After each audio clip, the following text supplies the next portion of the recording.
Namaste, beautiful gods, goddesses, and emissaries of light. This is Dr. Tyann Krumpa.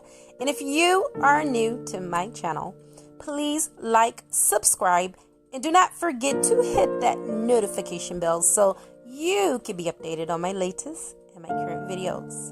Welcome, welcome, welcome, everyone. Do you know what is in store for your future?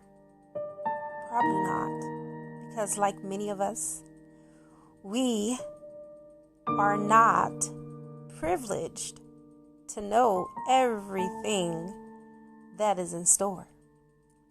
And so therefore, I want to be able to give you some tools of encouragement today, because we are going through some very dark times. And many of us, if we haven't already experienced it, we probably will eventually experience what it feels like to let go of your ex or to let go of your past.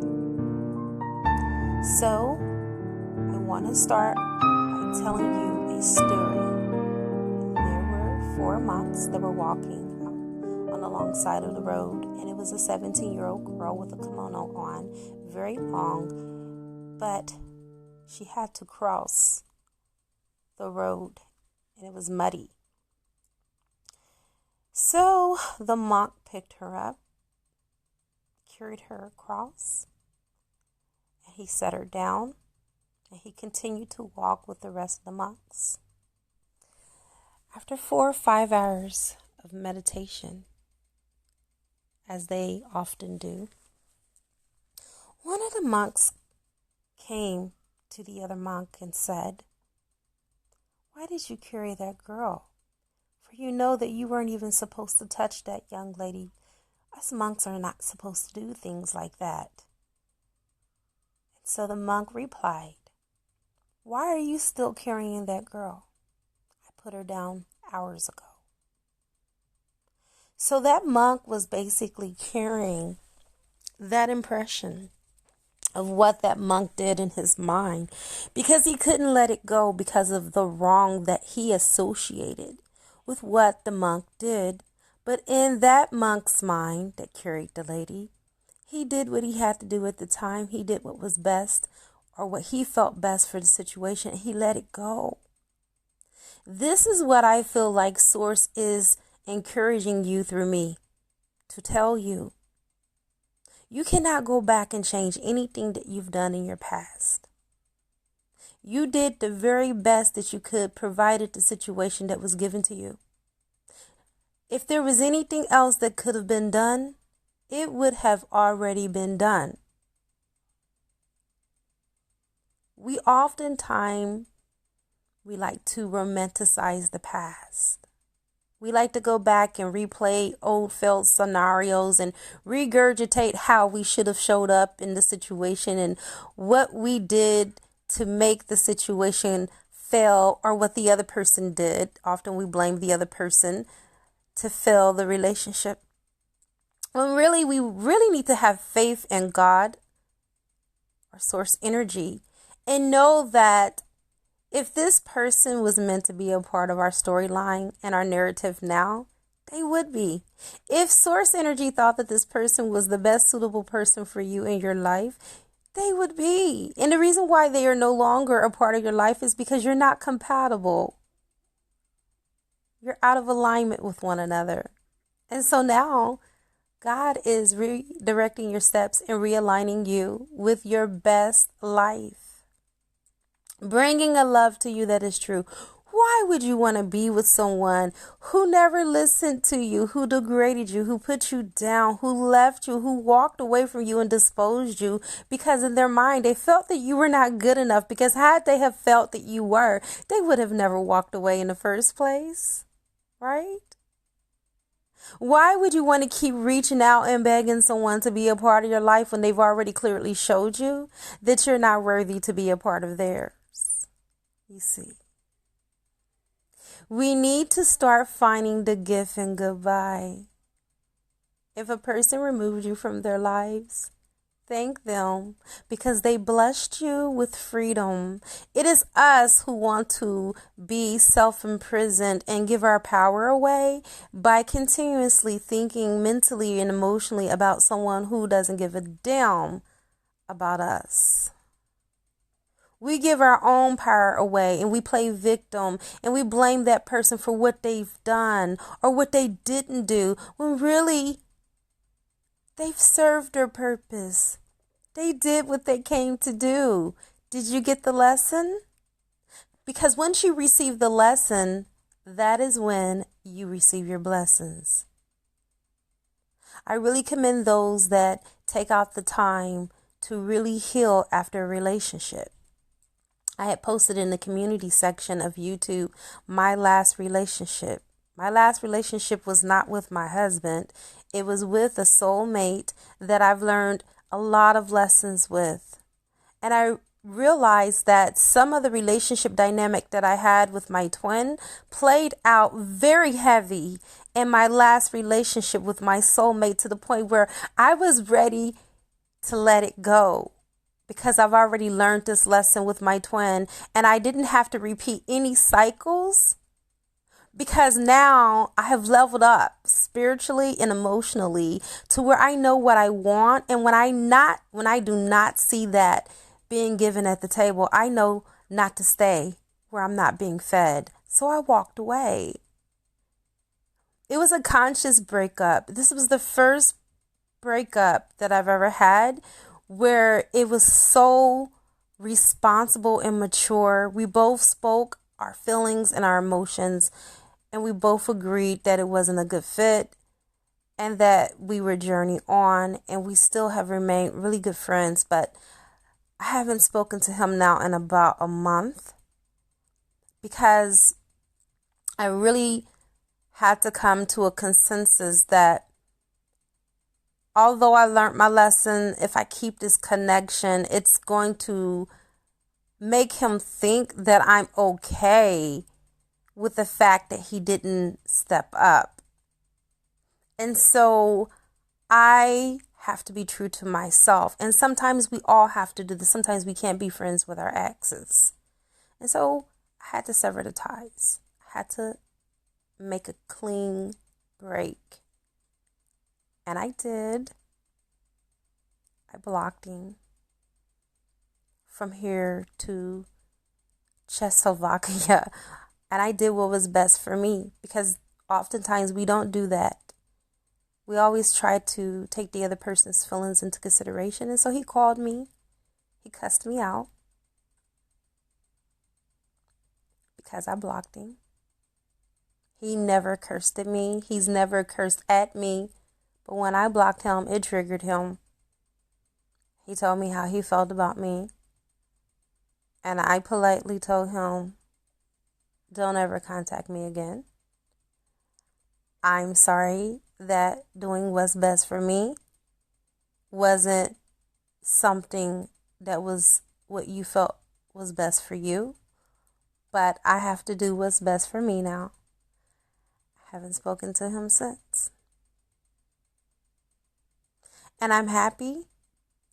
We broke up 4 months ago in November. And I've been alone ever since. And I love my freedom. I love my peace of mind. I love the fact that I've allowed myself to heal. And I'm not taking the pain of the past into a new relationship. So therefore, I want you to do the same. I want you to take out this time and bide your time. It's okay to be single. It's okay to be alone. It's okay to be by yourself because that is when you find out all the things that were hidden when you were in a relationship that you didn't see that needed to come up for healing, those old traumas, those old wounds. I found wounds of abandonment. I found wounds of daddy issues and traumas that I didn't resolve when my father was on the earthly plane.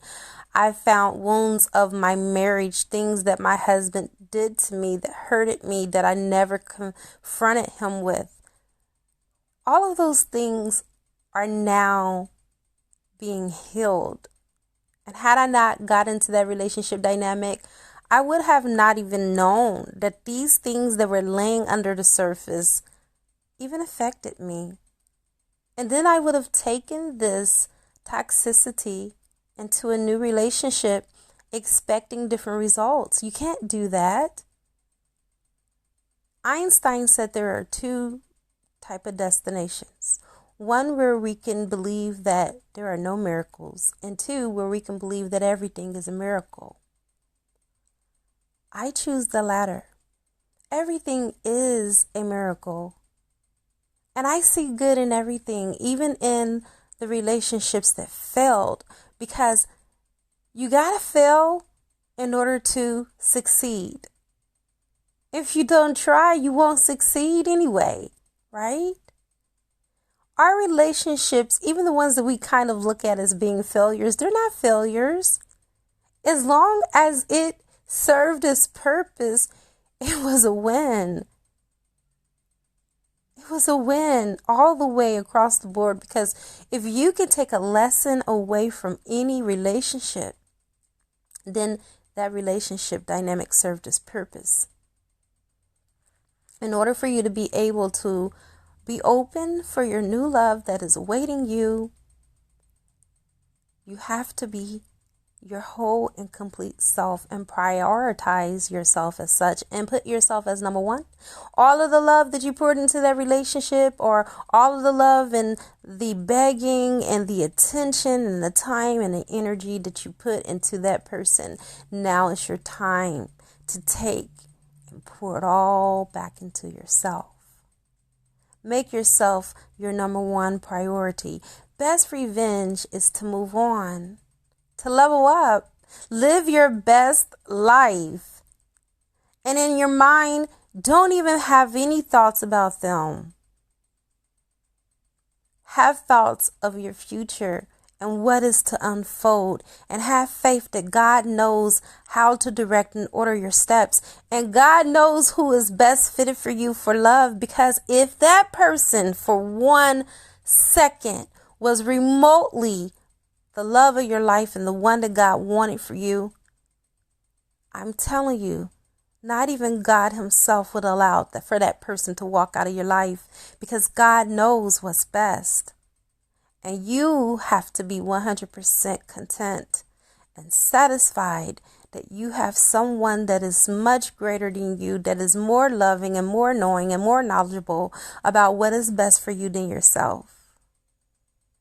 No one is more invested in your happiness than Source. Trust me, I know what I'm talking about.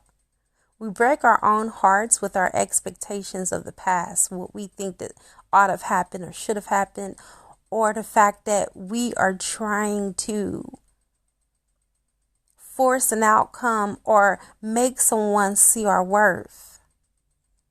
If they don't know you by now, then they will never get to know you for who you are later.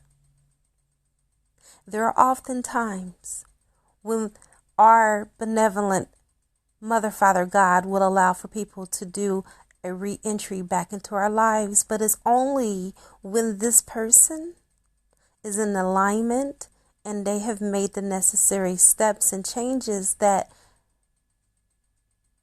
basically redeems them the privilege and the right to be in your presence. If they're not in your presence right now, it is not egotistical to think that the reason why is because they're not worthy of you. It is righteous for you to think that way. You see, because that is exactly why they're not in your presence, is because they're not worthy to be in your sympathy, in your orchestra, your grand symposium of life. You see, they can't be in your symphony. They're not a part of the music arrangement. They'll be off key to your chorus. And you don't want that, because you worked so hard to harmonize yourself. spiritually and emotionally. All right, you guys, I'm going to go ahead and leave it here. I hope you learned something. Let go. Let go of the expectations. Let go of how you feel that the outcome should have been. Everything is exactly as it is. And if a person don't give a damn about how you feel, and if they feel that you are disposable, that you are trash, let them be the trash that you take out. When you take out the trash, you don't go look into the trash and make sure that the trash is still there, do you? No, you do not. You take out the trash, you come back into your house, and you forget that the trash is even there because it's trash. Don't go checking their social media. Don't text them. Don't call them. Leave them be. Let them dispose of themselves. Do what you have to do that is best for you. And if that means living a completely different life without them, then so be it. Because remember, when they walked away from you, I don't care if they contacted you. A lot of this is energy vampirism, to steal your energy, to fuel them for their cause. Cut them off. If they wanted some of your supply, then they would have never left your resources. And I have come to the end. Namaste.